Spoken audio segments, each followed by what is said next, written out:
Então, continuando as aulas, a gente viu duas aulas sobre os canais fluviais e a partir dessa aula a gente vai ter essa aula e a próxima falando sobre a outra parte do ambiente fluvial, que são as planícies de inundação. Então, basicamente, quando a gente pensa na geomorfologia fluvial, a preocupação principal são com as áreas de canal, são com as áreas que tem os canais e as áreas que tem as partes de inundação. Então, na parte da aproximação, a gente vai dividir em dois momentos, certo? Esse primeiro momento, para a gente falar um pouco sobre a gênese, ou seja, sobre a formação da planície de inundação e como ela evolui, e um segundo momento, falar um pouco sobre as unidades e os tipos de planície de inundação, como classificar, etc.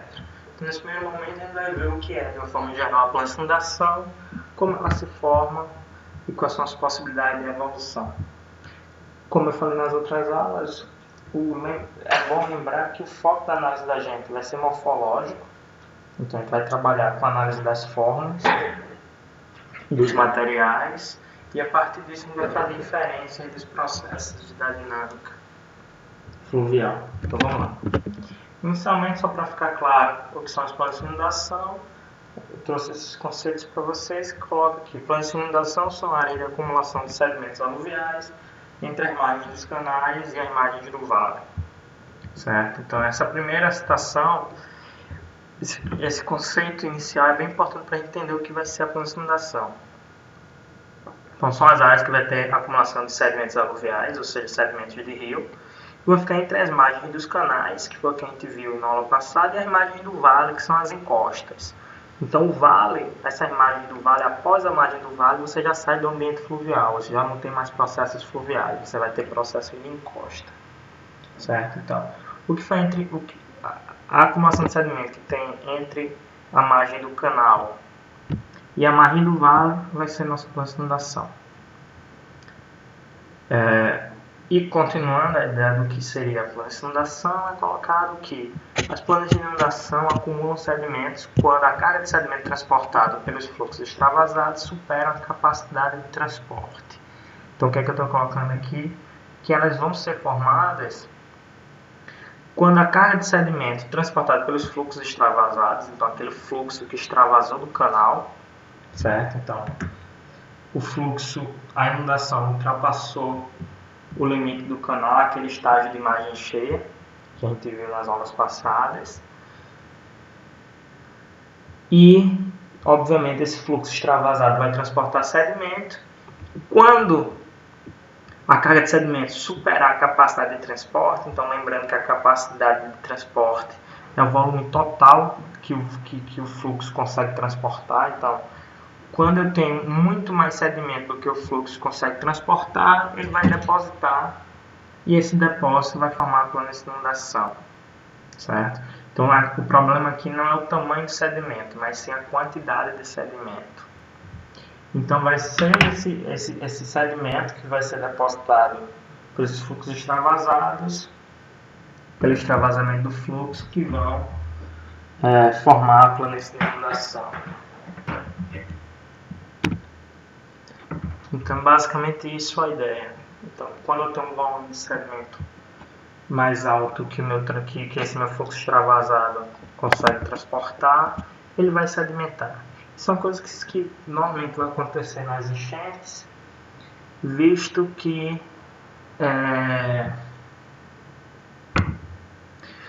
quando o fluxo extravasado, quando essa enchente começa a descer, minha capacidade de transporte vai diminuindo e aquele material que a enchente está transportando acaba sendo depositado. Continuando, então, basicamente a inundação vai ser dessa forma, mas como é que a gente vai ter a distribuição das planícies de inundação? Quais são as áreas que a gente vai encontrar planície de inundação? Então, basicamente, ele precisa... Normalmente, os controles que a gente exige que vão gerar a planície de inundação é a diminuição da declividade, ou seja, eu estou em uma área menos íngreme. Normalmente, quando a gente tem essa diminuição da declividade, a gente também costuma ter um alargamento no vale. E quando o vale é mais largo, vai existir espaços para acumular sedimento, certo? Então, A gente vai ter que ter a diminuição da declividade para diminuir essa capacidade e a velocidade, a capacidade erosiva do rio. Ou seja, quanto menor a velocidade do canal, maior a possibilidade dele sedimentar, dele depositar material. E ao mesmo tempo a gente precisa ter um espaço de acumulação, precisa ter uma área disponível para que esse sedimento fique acumulado. Normalmente isso vai acontecer em transições processuais, em área de transições processuais. Então, por exemplo, a gente tem aqui num vale confinado, significa que o canal está indo de encontro com a margem do vale, então a gente não vai ter espaço para sedimentação. E a gente vai começar a ter a aproximação quando esse vale começa a ficar mais largo, que normalmente acontece quando ele vai ficando mais, quando o gradiente do rio vai diminuindo e o rio vai ficando mais suave, vai ficando mais plano. Eu começo a ter espaço de acumulação e o sedimento começa a acumular, ou apenas de um lado do canal, ou nos dois lados do canal, como nos vales espacialmente confinados e nos vales lateralmente não confinados. Nos vales não confinados. Então, normalmente é isso que vai gerar as plantas de inundação. Um vale mais largo é uma menor declividade. Às vezes a planta de inundação pode ser gerada também por outros motivos, assim, que vai estar relacionado indiretamente com a questão da diminuição da declividade, como por exemplo a construção de uma barragem. A construção da barragem faz com que o nível de base local aumente, diminuindo a declividade do canal. Então, quando ele diminui a declividade do canal, ele começa a inundar as laterais. Ou então, uma contrição no vale. Eu tenho, por exemplo, alguma questão geológica que faz com que aquele meu vale tenha um ponto que ele diminua a largura, fazendo com que os fluxos sejam retardados, que eu tenha também essa inundação. São só alguns outros exemplos que podem gerar essas planas de inundação. Continuando com a questão da plana de inundação, a gente tem que identificar alguns elementos dessa plana de inundação. Essa imagem é bem interessante, assim como eu falei nas outras aulas, a gente está trabalhando muito com as imagens do livro da Frase do Breler, que é o livro principal trabalhado na disciplina. Então, essa imagem é interessante porque ela define bem quais são os elementos do ambiente fluvial como um todo, inclusive da plana de inundação. E é importante a gente entender muito bem quais são esses elementos e qual é a diferença entre eles. Primeiro, a gente tem que entender que essa parte aqui do meio é justamente o meu ambiente fluvial, certo? Ou seja, é o meu ambiente que vai ter influência ou foi formado por processos fluviais, certo? Então, além disso, o que é que a gente tem de informação? Aqui nas laterais, a gente tem a margem do vale, então de um lado e do outro, então eu tenho a minha margem do vale, ou seja, aqui já encosta, então aqui são processos de encosta, aqui são processos de encosta. Além disso, aqui ele também identifica um terraço, que é uma unidade fluvial, de gênese fluvial, é basicamente uma plana de inundação que não sofre mais processos fluviais, ou seja, uma plana de inundação que as inundações não atingem mais ela, como se fosse uma plana de inundação abandonada, então uma plana de inundação não ativa. Então ele vai ter esse terraço, que é a plana de inundação que o rio não consegue, que as enchentes do rio não conseguem mais alcançar. A formação do terraço tem vários tipos de gênese. Então pode ser que o rio tenha baixado o nível de base, o rio tenha escavado, pode ser uma questão tectônica que elevou as laterais, etc. Então tem uma série de discussões em cima do terraço. Como a disciplina da gente tem um foco muito prático, muito de geomorfologia fluvial, vai ter um foco muito de geomorfologia fluvial mais aplicada, a gente não vai trabalhar tanto com a questão dos terraços. Tem a margem do terraço, obviamente, e você tem um ambiente fluvial ativo, ou seja, aquele ambiente fluvial que está sendo formado no momento, que é o canal, ou seja, o vale inciso, aquela minha linha de drenagem dentro do vale, ou seja, você tem o vale escavado e você tem a plana de inundação, nas duas laterais aqui no caso. E a plana de inundação a gente pode entender como uma plana de inundação proximal, ou seja, aquela área mais próxima do canal, que normalmente está mais elevada, e uma plana de inundação distal, que é aquela área que está mais longe do canal e é mais rebaixada. Então, Nessa imagem também é interessante a gente entender, como eu falei para vocês, tudo na imagem vai ter uma representatividade. Então você tem, por exemplo, aqui a marcação de um antigo canal que foi soterrado, certo?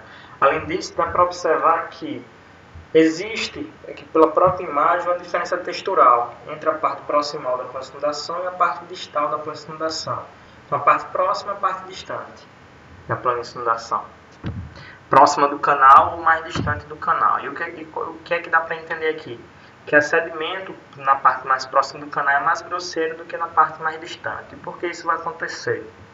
É basicamente o seguinte, quando a gente tem, quando há o extravasamento do fluxo, a inundação, é muito mais fácil para o fluxo, é muito mais difícil o fluxo transportar material grosseiro do que o material fino. Então aquele material grosseiro acaba sendo depositado em uma menor distância. Então tem um fluxo, aquele meu material grosseiro vai ser o primeiro que vai ser depositado. Enquanto que aquele material mais fino consegue ser levado a distâncias maiores. Então a gente vai ter, quanto mais longe do canal, teoricamente um sedimento mais fino. Ao mesmo tempo, como o sedimento grosseiro ele apresenta um maior volume, normalmente a parte mais próxima da plantação, mais próxima do canal, ele costuma ser mais alto. Costuma estar num nível mais alto que a plantação distal, certo? Isso pode gerar, por exemplo, algumas áreas alagadas nessa plantação que você tem. Por exemplo, se eu tiver com o nível do meu canal, o leito do meu canal, estiver sofrendo processo agradacional, ou seja, está recebendo sedimento, então esse canal está ficando cada vez mais alto, e você tem a construção da planta de inundação dentro da perspectiva dessa planta de inundação está ficando cada vez mais alta, pode ser que o nível da água do canal esteja muito próximo do nível dessas áreas rebaixadas, gerando alagados, que vão ser os chamados backswamps, que são áreas pantanosas dentro da planta de inundação. Mas a gente vai passar na próxima aula e falar um pouco mais sobre isso, sobre esses backswamps. Mas é basicamente isso. Eu quero que vocês saibam aqui especificamente que o ambiente fluvial vai estar entre as vales, vai estar entre as margens do vale, que são as áreas de encosta. Vai ter a planta de inundação, o canal e pode ter também a área de terraço. Continuando, se a gente pensar um pouco na gênese da planta de inundação, as plantas de inundação vão ter gêneses diferenciadas, então a gente vai ter diferentes mecanismos genéticos e é importante a gente entender quais são esses mecanismos genéticos. Então a gente vai observar alguns desses mecanismos genéticos, vai focar alguns desses mecanismos genéticos. Eu trouxe, acho que 4, mas a gente vai focar em 3 desses mecanismos genéticos. Então, a gente pode ter a geração da planta de inundação por acreção lateral. Então, o que é a acreção lateral? Que você está tendo um acréscimo de sedimento na lateral da planície. Então, eu tenho uma planície e eu estou acrescendo, eu estou sedimentando, depositando sedimento na lateral do canal, e esse sedimento, com o passar do tempo, começa a fazer parte da planície de inundação. Então é basicamente isso. Eu tenho uma área de canal assimétrico, certo? Uma área mais erosiva e uma área mais sedimentar. Então esse material que está sendo uma área erosiva, uma área deposicional, uma margem erosiva, uma margem deposicional. Então esse material está sendo removido de um lado e está sendo jogado para o outro lado, para o material sedimentar, para a margem sedimentar, para a margem deposicional. E com o passar do tempo esse canal vai indo no caso aqui, para a esquerda. Ele vai estar sendo erodido desse lado e depositando desse lado.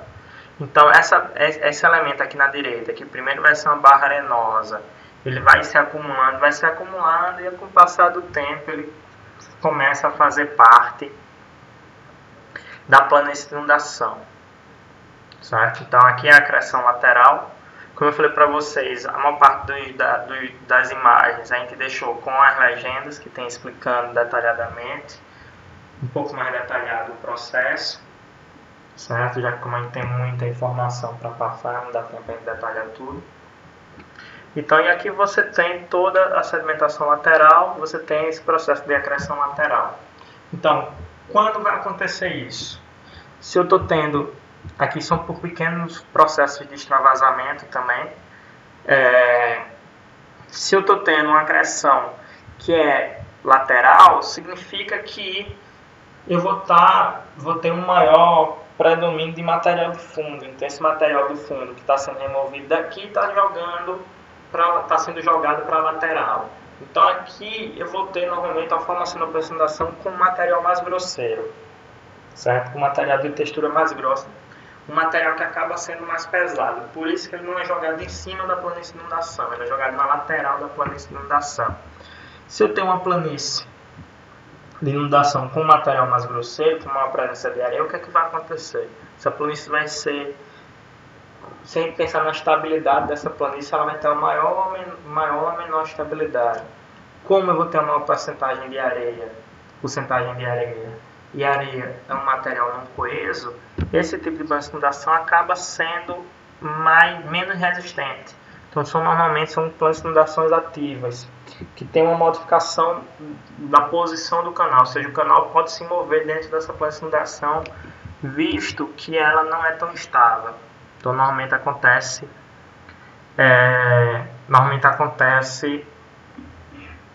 áreas que o canal consegue se mover, que você tem, por exemplo, migração lateral no canal, por ela não ser tão estável, por ela ser mais arenosa, certo? Mas é um tipo de formação de planície. Onde normalmente vai acontecer isso? Com rio de baixa energia, ou de alta energia, ou de energia média. De alta energia, normalmente a gente não tem deposição de sedimento, porque minha energia é alta, eu vou ter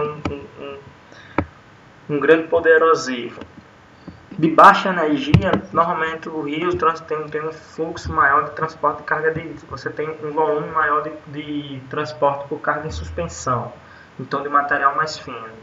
A gente vai ter muito esse tipo de planície em áreas com nível de energia do rio médio, certo? Você já começa a ter sedimentação, mas de sedimentação também de material mais grosseiro.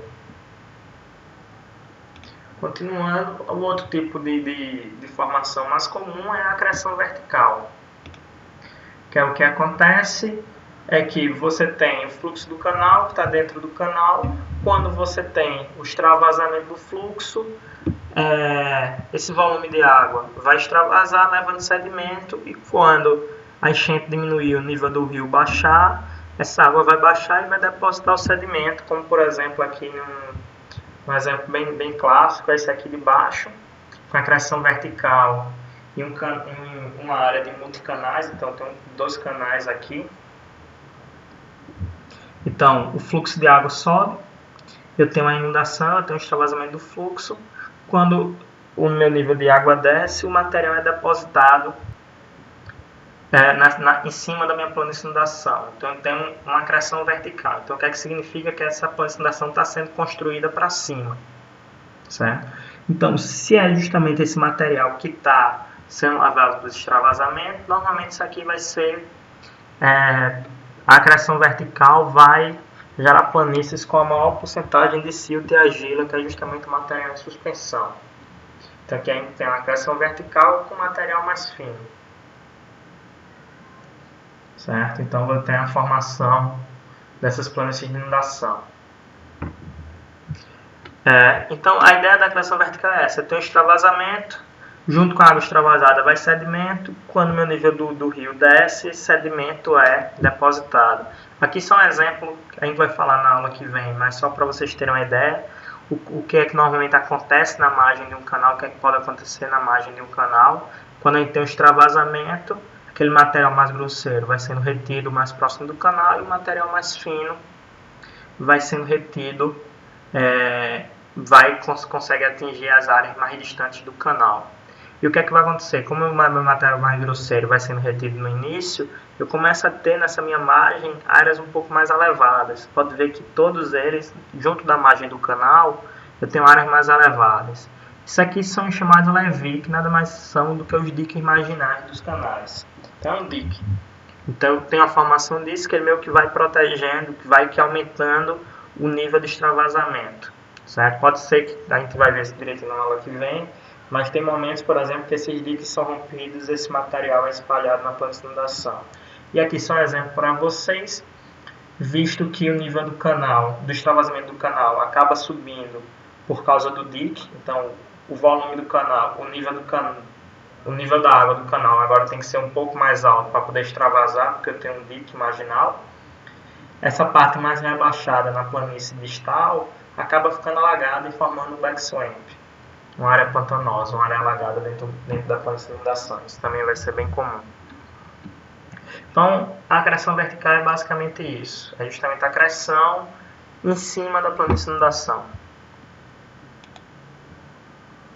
E a terceira forma mais comum de acreção, de formação de planície de inundação, é a acreção de canais entrelaçados. Para a gente entender isso, antes de tudo, a gente tem que entender o que é o canal entrelaçado. Basicamente, o canal entrelaçado é um tipo de rio de multicanais. Então, tem uma área que eu tenho vários canais, certo? Então, tem uma área que eu tenho vários canais. E, ao mesmo tempo que eu tenho esses vários canais, esses canais eles vão ser divididos, na realidade, normalmente por barras longitudinais. Então, eu vou ter uma série de barras que vai estar dividindo esses canais, esse fluxo em vários canais, certo?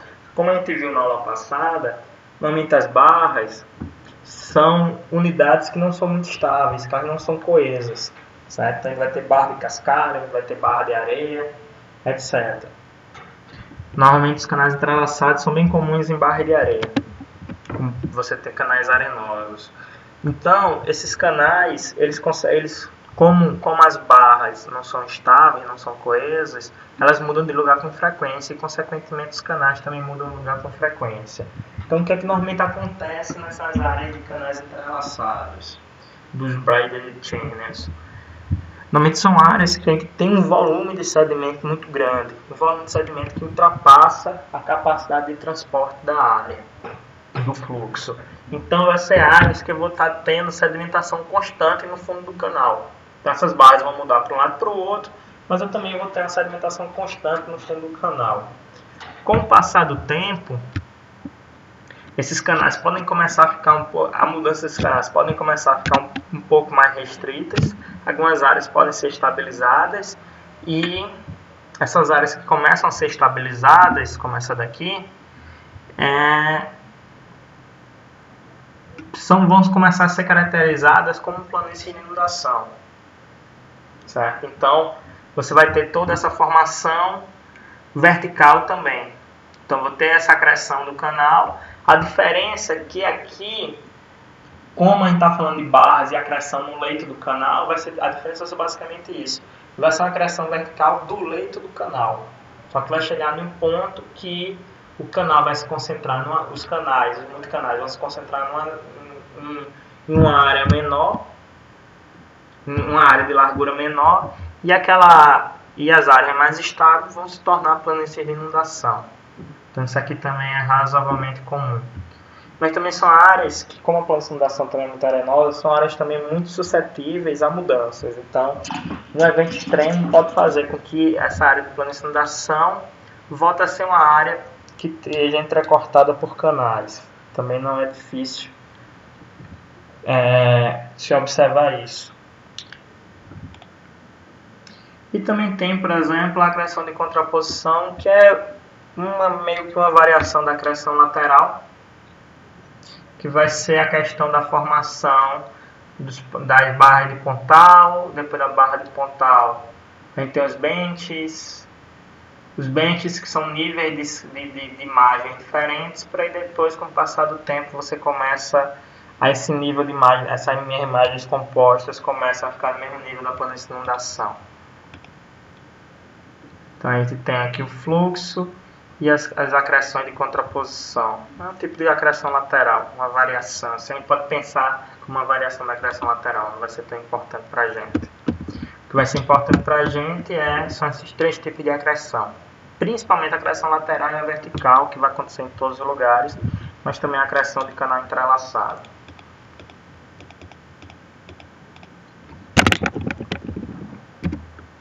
Então a gente viu quais são os mecanismos genéticos, certo?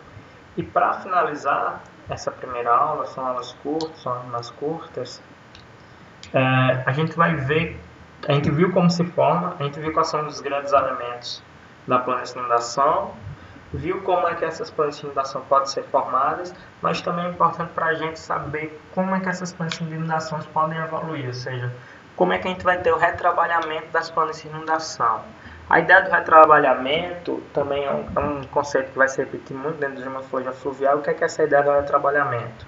É quando você tem a modificação de uma unidade deposicional. Então, eu tenho a deposição de sedimento que vai gerar uma forma, que vai gerar uma unidade geomórfica, como por exemplo uma barra arenosa, ou aqui no caso a planície de inundação. E depois da formação dessa unidade, esse sedimento pode ser retrabalhado, pode ser modificado. Então, eu vou ter um retrabalhamento desse sedimento e essa minha forma é modificada. Então, por isso, quando a gente fala retrabalhamento, vai ser sempre nisso, de uma modificação de uma unidade deposicional. No caso aqui das planícies de inundação. Então, essas planícies de inundação podem apresentar tipos de retrabalhamento. Vão apresentar várias formas de retrabalhamento. Retrabalhamento não apenas gerando novas formas agradacionais em cima dela, então não a partir de apenas de novas sedimentações, mas também a partir de processos erosivos e formação de processos erosivos que aqui está também trabalhando como formas esculpidas. Então eu tenho uma planície de inundação e meu processo erosivo modifica essa planície de inundação. Então eu tenho uma planície de inundação e novos processos sedimentares, agradacionais, deposicionais vão gerar também novas formas. Então para isso a gente trouxe alguns modos de retrabalhamento, tem muitos. A gente trouxe apenas os... Então algumas dessas é a própria migração lateral, que vai fazer também parte da acreção lateral, da forma genética. Então, a migração lateral é meu canal está migrando para algumas das laterais. E você vai ter vários tipos de migrações laterais. Então, eu tenho um meandro, certo? Pela situação de um lado para o outro, e esse meu meandro está migrando para algum dos lados. Então, eu tenho meu meandro ligando em uma direção única, com translação, em duas direções, etc. Certo? Mas é basicamente o meu canal indo para um lado e indo para o outro. Certo? Meandro, quando eu falo meandro, é a curva do canal. Então tem essa migração lateral, que também é uma forma de... Ele, por exemplo, quando o meandro está migrando nessa direção, ele está erodindo a planície de inundação desse lado, mas está gerando novas áreas de planície de inundação do lado de cá, nessa parte de baixo. A gente tem, aqui é só um outro exemplo de uma outra imagem mostrando a migração lateral, onde a gente tem três superfícies. Então tem a superfície inicial, que o meu canal estava nesse ponto. Então essa margem aqui é a margem erosiva, e essa margem aqui é a margem gradacional. Em um segundo momento, essa parte aqui foi depositada, e meu novo limite do canal é essa outra, então ele viria daqui para cá. E em um terceiro momento, meu canal já está nesse ponto, então toda essa área já foi depositada. Eu já tenho uma barra em forma de scroll aqui, e tenho minha margem erosiva do lado direito, certo? Então, meu canal está indo para o lado direito, erodindo de um lado e sedimentando do outro lado. Aí tem os processos de cut-offs. O processo de cut-off é um processo razoavelmente comum em áreas com muito meandros. Então, o que é que acontece? Eu tenho uma área que eu tenho aqui meus limites do vale, minha imagem do vale. Eu tenho meu ambiente fluvial aqui no meio. E nesse meu ambiente fluvial eu tenho um canal e tenho minhas planícies de inundação aqui em cinza, claro. Certo? E o que é que acontece com esse meu meandro? Esse meu meandro começa a ficar extremamente tortuoso. E o meu fluxo que vinha nessa direção... meu fluxo vai seguir as curvas do canal, só que eu posso ter um evento que essa parte do meio, entre esses dois lados do canal, estão muito próximas, pode ter um evento que eroda essa separação da planície de inundação e forma um novo canal. E forma um corte nesse meu meandro. Com o passar do tempo, o que é que pode acontecer com esse corte? Como é mais fácil o fluxo vir numa direção mais retilínea, esse meu meandro que foi cortado acaba sendo abandonado. E esse meandro acaba sendo abandonado e começa a fazer parte da planície de inundação. certo? A gente vai ver especificamente essas unidades depois. Aqui do lado esquerdo, nessa sequência, ele só mostra o corte transversal, o corte lateral, então a seção lateral que está acontecendo. Então, nesse primeiro cenário, minha seção lateral é basicamente um canal só, então tenho a curva do meu canal, está segmentando uma lateral aqui na margem direita, e o meu extravasamento do fluxo acontece dos dois lados. Nesse outro meu corte eu tenho uma área temporariamente como multicanal, eu tenho o meu canal antigo e o meu corte do meandro, e no cenário C eu já tenho o paliomeandro, o antigo meandro, o meandro abandonado preenchido, e tenho o meu novo canal ativo. Se você prestar atenção, depois é interessante vocês olharem essas imagens com calma e observarem todos os detalhes da imagem, inclusive as regiões. Então, as setinhas estão indicando os fluxos, a setinha pontilhada está indicando o extravasamento do fluxo, a seta contínua fala das formas de ajuste lateral e vertical. Então, como eu falei, as imagens são bem representativas.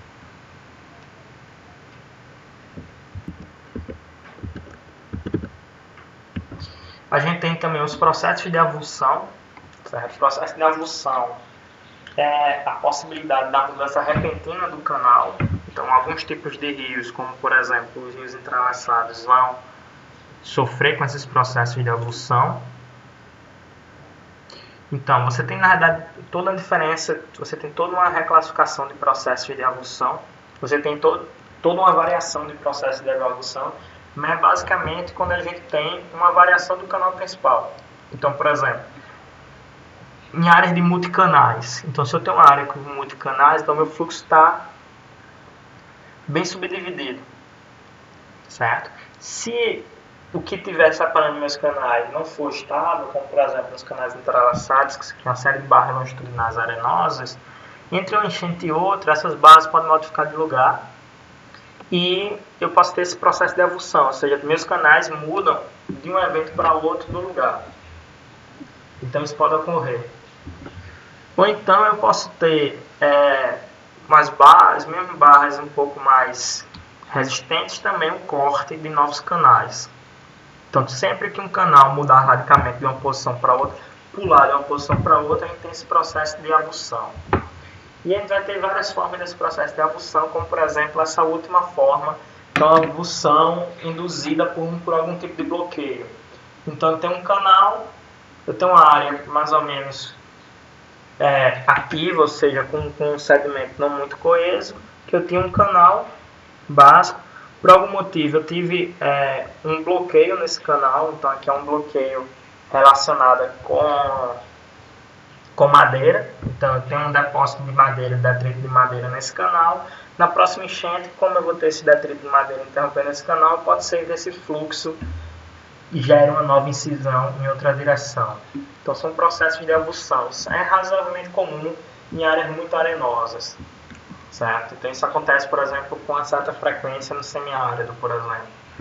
Você tem áreas com vale muito longo, com a planície de inundação arenosa, é possível que em momentos de vazão extrema você tenha o deslocamento do meu canal. Você tem o canal pule de uma posição para outra posição. Isso é o processo de avulsão. E com isso você retrabalha toda a planície de inundação.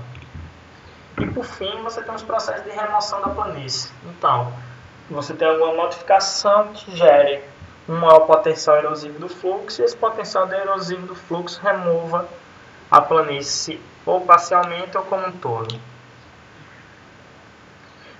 Então, a gente pode ter, por exemplo, a produção do sedimento, ou seja, a construção vertical da planície, uma planície criada por acreção vertical. Por algum motivo, por alguma variação no fluxo, por alguma variação ambiental, essa planície pode ser removida, pode ser erodida. Certo? Então, por exemplo, a gente tem a planície aqui gerada por causa do meandro, pode ser que o fluxo comece a ir um pouco mais reto, comece a erodir essa planície e acabar erodindo a planície como um todo. Pode ser tanto no evento extremo de cheia ou a partir de vários eventos de cheia, a gente pode ter essa erosão de planície. Isso é comum, por exemplo, quando a gente tem barramentos. Então, após os barramentos, normalmente o rio acaba tendo uma capacidade erosiva maior. Então, basicamente, isso as formas de retrabalhamento das planícies. Por migração lateral, pelo processo de corte de meandro, pelos cutoffs, e o processo de avulsão, pelos processos de remoção da planície, processos erosivos. Nessa primeira aula era para falar um pouquinho sobre agentes, de uma forma geral, que era a planície de inundação, um pouco sobre a agenda da planície de inundação e um pouco sobre os processos de retrabalhamento.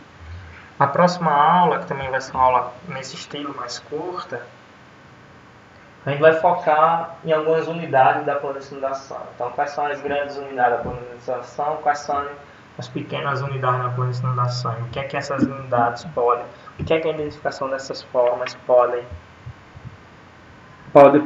gerar de informação para a gente inferir os processos, para a gente inferir as características dos processos das dinâmicas fluviais. Algumas referências sobre o texto, ou seja, referências básicas, mais esse texto do Nansen e do Crook, que é um texto clássico sobre classificação de planície de inundação. A gente vai trabalhar na próxima aula melhor com esse texto, e além de vários outros textos indicados para